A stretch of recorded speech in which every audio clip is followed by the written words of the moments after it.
Family, friends, and supporters are gathering to remember a young man who died in an Ontario jail. It was 6 years ago, and they've been fighting for justice ever since. Tyler Cheese spoke with the family earlier today. They say they're not only fighting for their brother, but other people living with mental illness who are currently behind bars. My brother was not just a statistic. He was a son, he was a brother, he was an uncle. Yet here we are 6 years since his murder, and there is no criminal accountability. There is no justice for his violent end. In December 2016, Soleiman Faqiri, a 30-year-old man with schizophrenia, died following an altercation at the correctional facility where he lived. Soleiman was beaten to death by several guards at the Central East. 50 bruises, legs and hands tied, pepper sprayed twice. The forensic pathologist later determined the guards' actions directly contributed to Faqiri's death. Yet this past August, his family heard for the third time that no charges would be laid. Faqiri was scheduled to be moved to a mental health facility just days after his death. Instead, he lost his life. Tonight, to mark the anniversary of his death, Faqiri's family is holding a vigil to remember him and to call for changes to the justice system.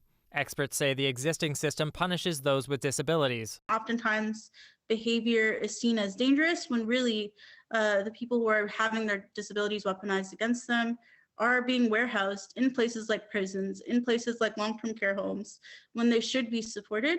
And so we have situations where people end up in these institutions that don't actually support recovery from various forms of disability. They're calling for a restorative system rather than a punitive one. We've done a bit of reading about a couple of prison examples in Norway, and they basically build relationships with the people there in order to rehabilitate them and offer them opportunities to attend genuine programming that's culturally specific.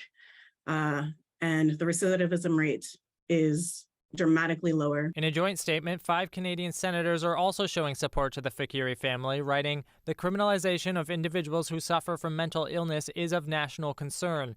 More needs to be done to ensure adequate and appropriate mental health care and supports are available in all communities." As for Faqiri's brother, he's pledged to continue fighting for justice. It's to shed light for other Canadians who have also suffered from this system. And this vigil is as much about them as it is for my late brother.